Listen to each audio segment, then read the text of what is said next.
Bismillahirrahmanirrahim. Assalamualaikum warahmatullahi wabarakatuh. Pada video kali ini Pak Andre akan membahas materi tentang bab 7 ilmu kalam.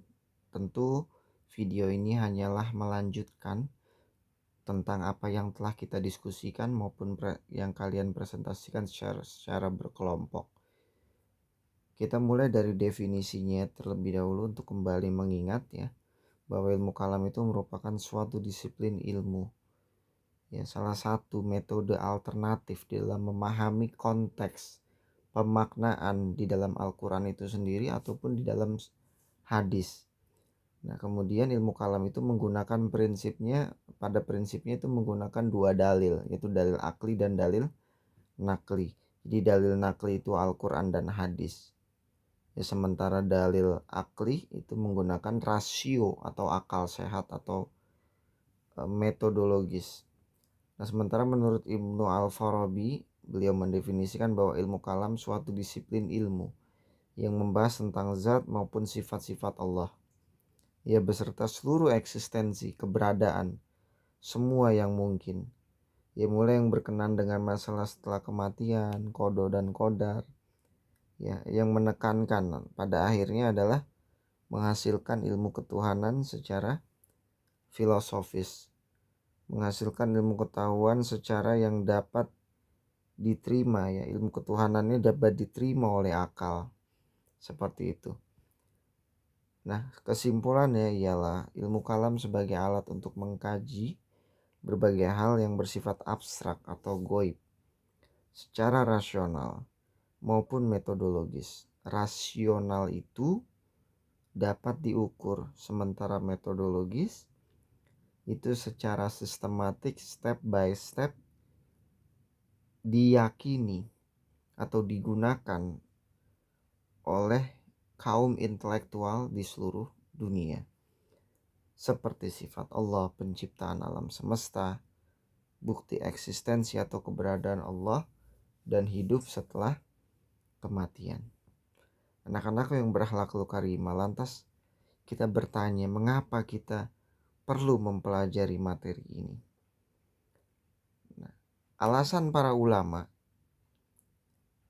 beliau menyampaikan terdapat setidaknya ada 3 hal mengapa kita perlu mempelajari ilmu kalam. Yang pertama, bahwa dengan ilmu kalam ini dapat menjelaskan secara rasional, metodologis, dan empiris, atau dapat dibuktikan kepada mereka yang mempercayai Allah namun tidak mempercayai Al-Quran. Jadi ada segolongan orang yang percaya kepada Allah tetapi tidak percaya kepada Al-Quran, tidak percaya kepada diutusnya seorang Rasul di akhir zaman bernama Muhammad Sallallahu Alaihi Wasallam. Kemudian alasan yang kedua, yaitu kita dapat menjelaskan secara rasional, metodologis, empiris kepada mereka yang tidak percaya pada keberadaan Allah. Atau lebih sering kita dengar ateis. Ateis itu kan asal katanya a berarti tidak, teis artinya Tuhan. Ateis artinya anti Tuhan. Seperti itu. Kemudian yang ketiga, alasannya memperkuat keimanan kita secara logis maupun secara filosofis. Contoh, kalau ada di antara kita yang meyakini keberadaan Allah tanpa perlu dalil logika, itu gak masalah, silakan aja, sah-sah saja. Oh, saya tidak perlu berbagai macam bukti rasio.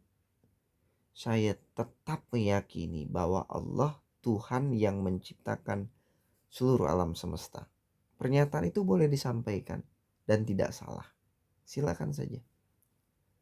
Tetapi bila mana ada sekelompok orang yang ingin menggali keimanannya itu secara logis empiris, filosofis, dan metodologis. Mungkin saja di antara kita tidak mau menjadi seorang muslim hanya karena faktor orang tua kita muslim. Sehingga kita mempelajari secara logika, secara rasional, mengapa Allah menyuruh begini, mengapa Allah melarang begitu. Anak-anakku yang berakhlakul karimah, kita langsung ke contoh praktek ilmu kalam. Ini contoh pertama. Kita mengandaikan seandainya ada orang bertanya, kalau memang alam semesta itu ada, siapa yang menciptakan alam semesta? Maka jawaban logisnya kita lihat timbangan. Timbangan yang di sisi kiri, kalau dari layar yang kamu lihat, itu kan berimbang. Tapi kalau kamu lihat gambar timbangan di sisi kanan dari layar kamu, dia berat di sebelah kanan. Maka secara sadar, secara sederhana, kita mengetahui bahwa timbangan yang tadinya seimbang menjadi lebih rendah di bagian kanan karena adanya faktor pendorong, faktor penyebab. Sehingga timbangan itu lebih condong ke kanan ketimbang ke kiri. Poinnya apa? Poinnya tidak mungkin alam semesta tiba-tiba ada tanpa ada yang menciptakan. Pertanyaan lanjutan, berarti kalau alam semesta tidak ada, maka Tuhan tidak ada. Anak-anakku yang berakhlakul karimah, perlu kita ingat kaidah ini. Ketiadaan bukti tidak berkonsekuensi pada ketiadaan yang ditunjuknya. Nah, supaya kamu bisa memahami kalimat ini, kita coba menggunakan contoh. Jika ada asap, maka kemungkinan lebih besar pasti ada api. Yang jadi pertanyaan, apakah jika ada api pasti ada asap? Ini jawabannya tentu belum tentu ada gitu ya. Tidak harus ada asap kalau ada api. Kalau kamu menyalakan kompor gas tanpa meletakkan tungku penggorengan di situ, maka kompor itu atau api itu tidak akan berasap. Poinnya ialah kalau api belum tentu ada asap, kalau asap sudah pasti ada api. Kalau alam semesta diciptakan atau tidak diciptakan, itu bukan berarti Tuhan tidak ada. Sekarang kita contohin lagi kedua biar kamu semakin jelas. Pada suatu ruang kelas, orang yang di luar mengira tidak ada orang. Pernah kan kamu mengira ruangan itu kosong? Karena gak terdengar suara dari ruangan itu. Padahal di dalam ruangan itu ada 36 anak. Ternyata ketika dicek ruangan itu, orang yang di dalam atau 36 anak di dalam ruangan itu sedang tertidur. Sehingga tidak menimbulkan suara. Artinya jangan mentang-mentang di ruangan itu tidak ada suara, kemudian kita main menyimpulkan bahwa ruangan itu kosong. Belum tentu. Oleh karena itu, poin yang dapat kita ambil, jika alam semesta tidak ada, bukan berarti Tuhan tidak ada. Seperti itu. Ya. Lanjut. Ya, kalau kamu masih belum paham, silakan nanti kamu ulang-ulang video ini. Pertanyaan lanjutan nih, nomor 2. Oke, kalau Tuhan menciptakan alam, ya. Maka Tuhan yang mana yang menciptakan alam semesta? Tuhan yang mana nih yang menciptakan alam semesta? Tuhan A, Tuhan B, Tuhan C? Maka jawabannya yang banyak itu bukan wujud Tuhan, tapi penjelasan manusia tentang Tuhan yang menyebabkan seakan-akan Tuhan menjadi lebih dari satu. Kaidah prinsipnya apa? Keragaman tentang banyaknya penjelasan terhadap sesuatu bukan berarti sesuatu itu banyak. Contoh, penilaian banyak murid tentang Pak Andre. Mungkin murid A menilai saya tegas. Beda hal dengan murid B yang biasa di bagian belakang tuh. Bisa jadi menurut mereka Pak Andre ribet. Lebih baik Pak Andre gak masuk aja lah daripada ribet. Atau murid yang ketiga mengatakan, Pak Andre telah memberikan banyak ilmu dan kebaikan kepada saya. Nah, dengan banyaknya penjelasan Pak Andre dari berbagai macam murid tadi, apakah saya jadi lebih dari satu? Kan enggak. Sayanya cuma satu ini. Yuli Andrenya cuma satu. Tapi kalau kamu tanya banyak anak 45 akan memiliki penilaian yang berbeda. Seperti itu. Anak-anak yang berakhlakul karimah. Contoh yang kedua dari praktik ilmu kalam. Ya. Apa bukti jika Tuhan itu tunggal atau esa? Maka jawabannya, Tuhan itu esa adalah suatu keyakinan yang sangat logis dan mudah diterima oleh akal. Ini seandainya ya, ini seandainya. Ya, seandainya. Kita tidak sedang membahas kepercayaan agama lain. Ini kita fokus pada ajaran Islam. Ini seandainya Tuhan ada dua nih, maka akan sulit kita untuk memahami. Ya bagaimana kasusnya kalau Tuhan yang pertama ingin menciptakan alam semesta, sementara Tuhan yang kedua tidak ingin menciptakan alam semesta. Maka ini jadi aneh, maka akan ada konflik kepentingan antar Tuhan. Tuhannya aja gak akur, gimana kita hambanya. Gitu. Ada konflik in interest, konflik kepentingan. Yang satu pengen diciptakan, yang satu pengen menciptakan alam semesta, yang satu tidak ingin menciptakan alam semesta. Atau nih kita berandai-andai, nauzubillah min dzalik, kita meyakini Tuhan itu esa. Jika kedua Tuhan bersepakat untuk sama-sama ingin menciptakan alam semesta dengan membagi tugas. Misalnya Tuhan satu ciptain bagian A, bagian langit.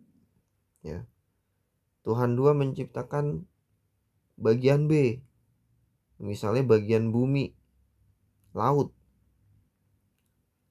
Kalau ini terjadi, maka berarti kekuasaan Tuhan terbatas dan tidak mutlak. Ya buktinya Tuhan yang satu bisa yang di sebelah sana, Tuhan yang kedua bisa yang sebelah sini. Berarti Tuhan kekuasaannya tidak mutlak dan terbatas. Ini gak mungkin. Yang terbatas itu kita. Yang tidak mutlak itu kita.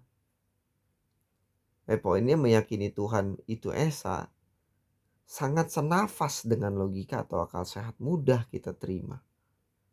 Seperti itu. Selanjutnya, contoh praktik ilmu kalam.